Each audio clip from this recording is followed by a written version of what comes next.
So if you guys didn't know, I'm kind of a big Ford truck guy, big Powerstroke guy. Looking at the back of the shop or around the shop, you would almost think that I was more of a truck guy than I was a car guy, because if you take a look around, obviously we got the F-450, we got the F-250 inside. I just bought this 350, which we'll go over that here in a second. But I have 1 6-liter, 2 6-liters, 3, 4, 5 6-liters, 2 7.3s, 1, 2, 3, 4, 5, 6 7s. We have a gas F-250. I think overall there's like 12 or 13 Super Duties on the property right now. It's pretty crazy. The only thing I don't have is an F-150, but we have a 250, the 350, a 450, a 550, which is the party bus, and then we also have this right here, which is the F-650. So we're getting pretty equipped with Super Duties around here. I just like them. I don't know, something about them. And you know, with 6-liters and stuff, you can pick them up cheap. Sometimes with the 6.7s, depending on what is going on with them, you can pick those things up cheap. I'm always looking for a good deal. About 3 weeks ago, before we went to SEMA, this guy actually posted just a quick post in a local group, not even a for sale, and said, hey guys, I have a 2017 Ford F-350 dually with a compound turbo that needs a motor. What's it worth? So I messaged him right away. I was like, hey, super interested in the truck, shoot me some pictures, let me know about it. I was like, hey, is it a Lariat, is it a dually, whatever? And so he's like, yeah, it's a dually, it's got brand new tires on it, black leather interior, and it has a compound turbo on it, but it just needs an engine. Nothing fancy, doesn't have the power running boards or anything like that. But overall on the interior, pretty clean. This truck has 126,000 miles on it, and it has a 5-position switch right here. You know, heated, cooled, all the kind of normal stuff you get with a Lariat. Dually, which is nice. It's the pearl white paint, which if you could see, yeah, look at that. Look at that pearly paint. Super nice truck, has some fuel wheels, 20-inch tires, which are basically new, and super nice truck. LED headlights, and as we pop the hood right here, you could see this is an ATS. I believe it's the Aurora 6000 Plus kit, which this kit alone is like $9 grand for just this turbo kit. Pretty interesting. It relocates the EGR system. It actually mounts the turbo on the EGR pedestal right there, like where the EGR mount would actually go, which is pretty cool. You know, the thing about these trucks, factory, they make really good low and mid-range power with the VGT turbo, but like when you're towing big heavy loads and stuff like that, they kind of run it out of steam up top, and that's kind of why people end up lugging them and, you know, keeping the RPMs lower, because that's where they make the most torque. Technically they're a little bit more efficient if they're in higher RPMs.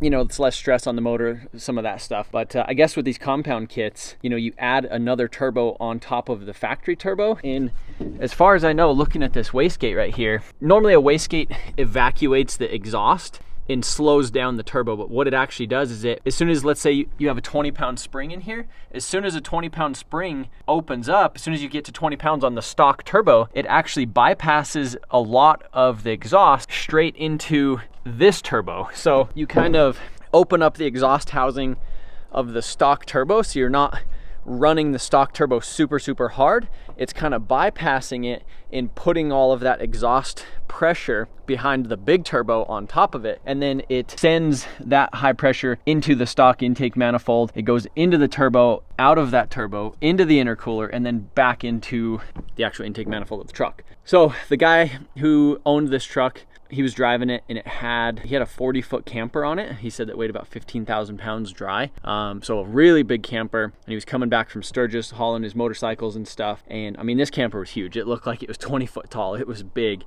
And I don't know exactly what happened. He said it actually still runs. We haven't started it. The battery sounded really pissed when we tried to crank it, but he said it still runs. He said it just kind of started smoking. So now Trev has it. So I have this thing. Yeah, I wish this thing, maybe we can push the button and see what it does.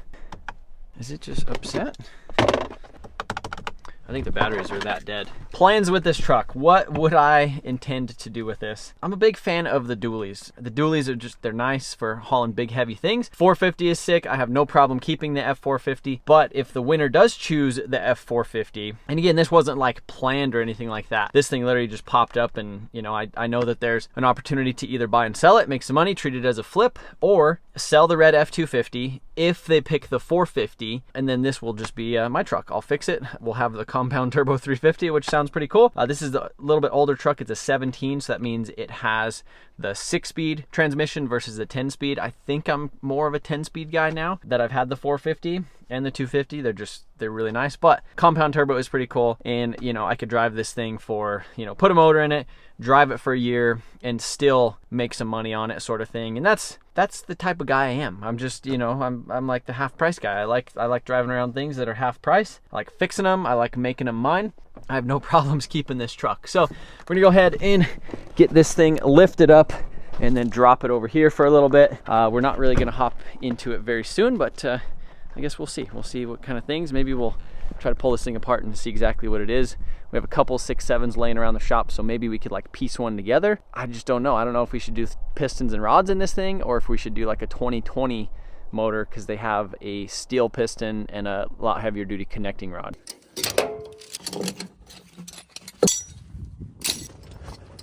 All right, we got the jump box on this thing. Oh, look, it has 360 camera. Look at that. 126. Is it gonna be mad? Is it gonna try and start, or is it just gonna be pissed? Ready? Oh, yeah, it's not happy. Need to wait for the other jump box, but I'm gonna go ahead and get this thing tilted back off of the thing. Put it in neutral. All right, so I have it in neutral, but I left the winch on the front, so we're gonna go and go up with it.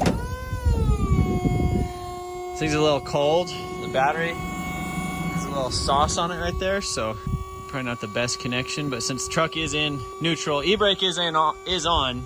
I just don't want this thing rolling back on me.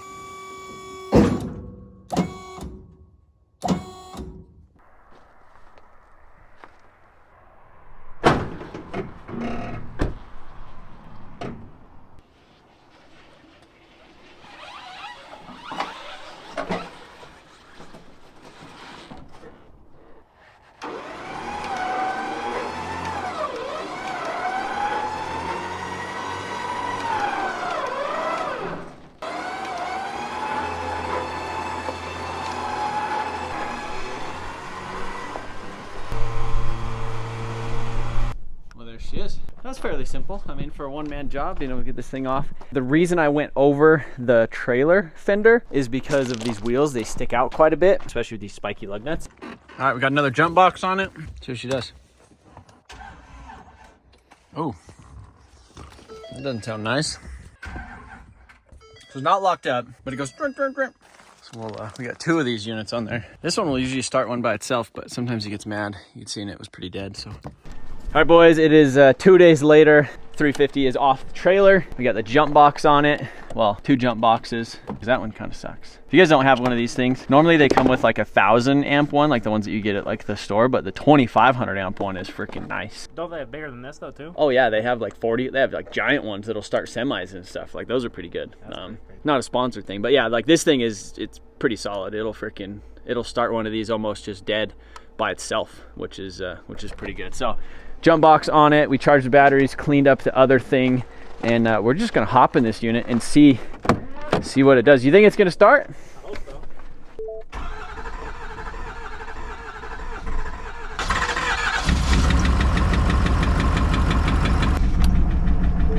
Oh my goodness, it runs.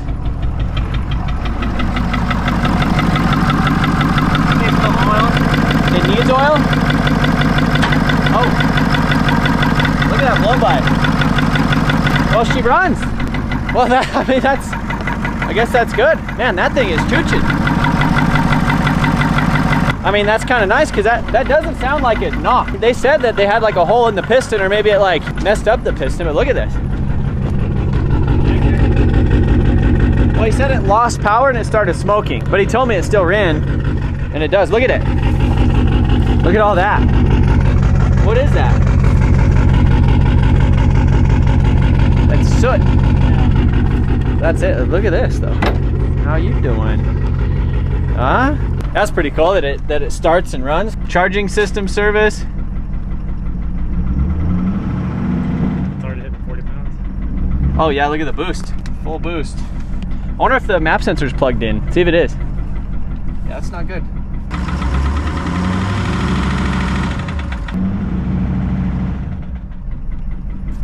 Well, I mean, that's crazy. That's nice though, because that means we might be able to just pull this thing apart, actually fix the engine, and go from there. That's a little smoky, huh? Yeah, That was a lot of smoke, but honestly, that's better than this thing having like a rod through the side of the block, because now the block is good, the rotating assembly is probably okay, which means that we might be able to get away with like pulling this thing out, bore the cylinders, put a full new set of pistons in it, not have to deal with any like rod bearing issues or any of that stuff, and maybe we'll have a pretty reasonable truck. Did it have oil in it? Dipstick was pretty clean. Pretty clean? Yeah. That's not good. Hopefully clean like they changed the oil, or Missing a little. Looks fresh. Unless they were just adding. pretty dry. Yeah. I wonder if it doesn't have any oil in it.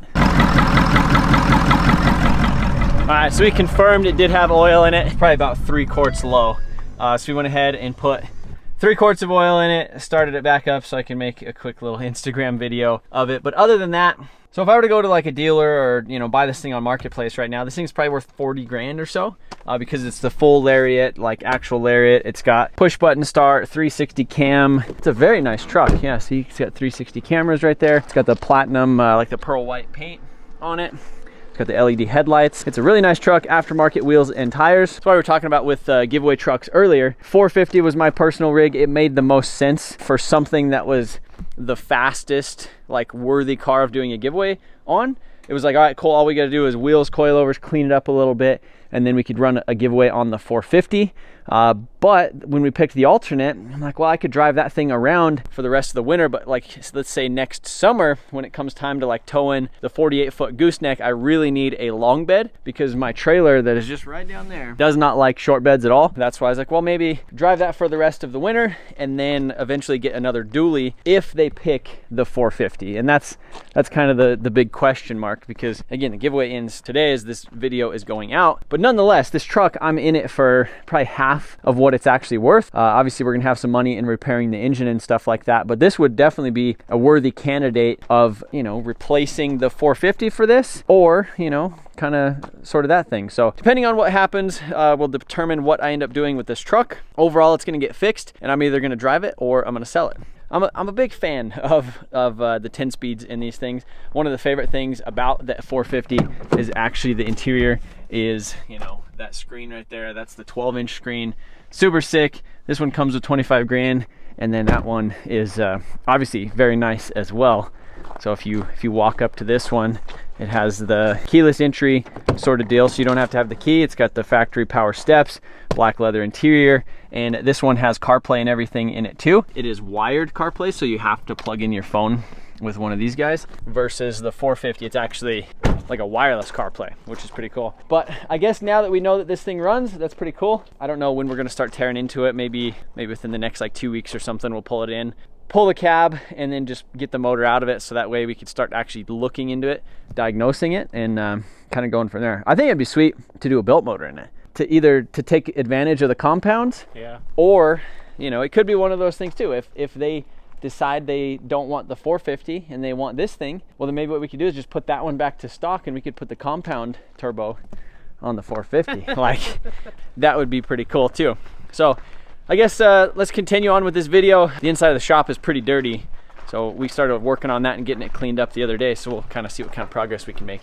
Today we're gonna do a little bit of shop update, shop cleaning update. This other side of the shop has just kind of gotten a little out of hand over the past couple of years. There's just so many things, so much stuff just kind of sitting around. So right here next to the paint booth has always been kind of a catch-all sort of situation. You can see we have this rack with intercooler piping and all this stuff, and it just kind of flows out. And then we got the dyno here with the things and stuff. So this has kind of been just a big giant waste of space right here. We've been doing some stuff on eBay, so a lot of that stuff is like kind of overflowed into here to, like, you know, where we're getting ready to take pictures and stuff of it. My brother has, that's a 6.7 Powerstroke that's gonna go in my brother's truck. We have this big giant pile of wheels and tires that has always been here. Pretty much this section has always just been junk. Like, you could pull a car in here sometimes and get it to the paint booth, but the plan is today is we're gonna do a pallet rack right here. We're gonna take all these wheels and tires and put them on another pallet rack that the junkyard actually had right over here. Check it out.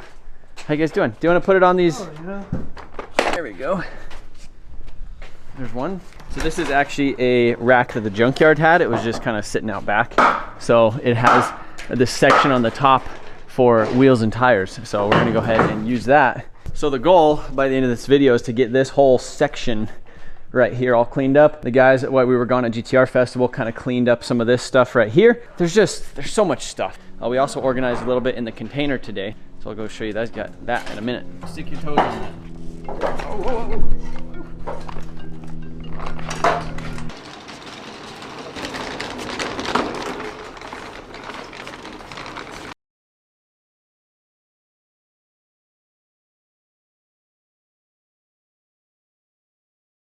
All right, so things have escalated pretty quickly over here on this side of the shop. As you guys seen before, it was really dirty in this area where pretty much everything was like overflowing.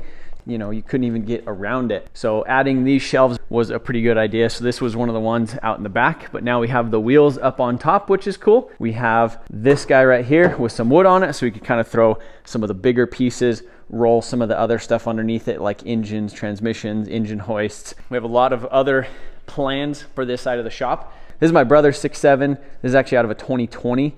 And we're going to be putting this in a 2011 truck. There's quite a few differences. The turbo is completely different.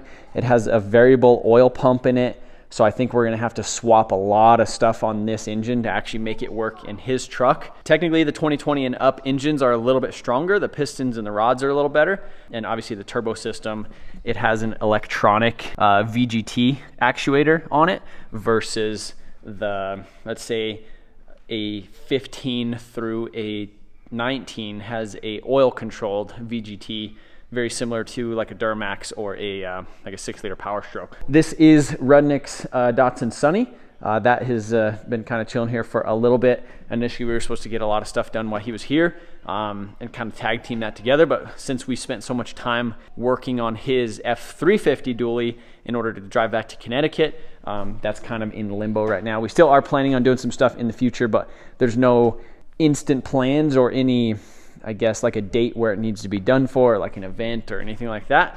We got the R33 GTR. We have an R35 over there, which needs an engine rebuild. You guys have kind of been seeing that in the background.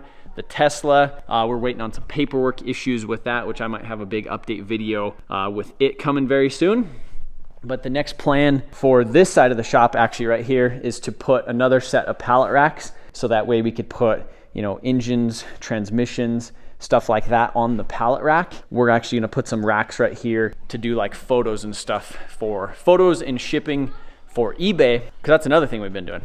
So inside this old trailer right here, not trailer, shipping container, you see we have a bunch of bins, so we kind of have them labeled with certain stuff that is actually on eBay. So we have like shipping container bun, 1, shelf 1. So that's kind of our labeling system right now. I think we've had over 100 items listed in about a month and a half. You know, the goal with that is I just have so many parts. We have an Evo that we parted out about a year ago. So a lot of those parts have gotten listed, and honestly, like we've sold a lot of eBay or Evo stuff on eBay. We have a bunch of 250 parts, so you can see door panels that came out of the 450. We have like the 7.3 Godzilla intake manifold. We have some Evo seats, some wiring. It's been a big process over the past couple months. It's something that I've been wanting to do for a long time, is do the eBay. I mean, it makes sense, right? Because we're out here. This is an old junkyard. We have a warehouse. We have people out here working, so it makes sense to take all of my old parts, list them on eBay. So we'll put the link to the eBay in the description below. I think the last 90 days, which it's really only like 45, 50 days, we've sold like $9,000 worth of stuff on eBay. And a lot of it was literally stuff that was just sitting around from the Evo, from that BMW that we had at the junkyard. Yeah, I just kind of wanted to treat this video as a little bit of a shop update. Obviously a last minute promo for the giveaway. As you guys know, the giveaways are kind of, you know, what keep things flowing around here. And again, just I can't do one a year and call it good. It's a very, very competitive market, and it takes a lot to do it. And in order for it to make sense with cash flow and revenue, keeping them going and keeping them flowing is the best thing that we could do. So like stopping for 3 months to like build a car and content, there's not enough cash flow generated with the YouTube and some of that other stuff to keep things going. So that's why we do a giveaway. And you know, I would like to get back to working on in the shop too, but yeah, that's kind of the goal. That's the deal. But appreciate you guys watching, appreciate you guys supporting the giveaways. Really appreciate it. Even if you can't buy anything or anything for this this giveaway, I just appreciate you guys watching the videos and supporting. So thank you guys for watching, and I think we're going to be doing a live stream tonight at my house with the trucks as well. So if you guys want to tune in for that, but appreciate you watching. See you later.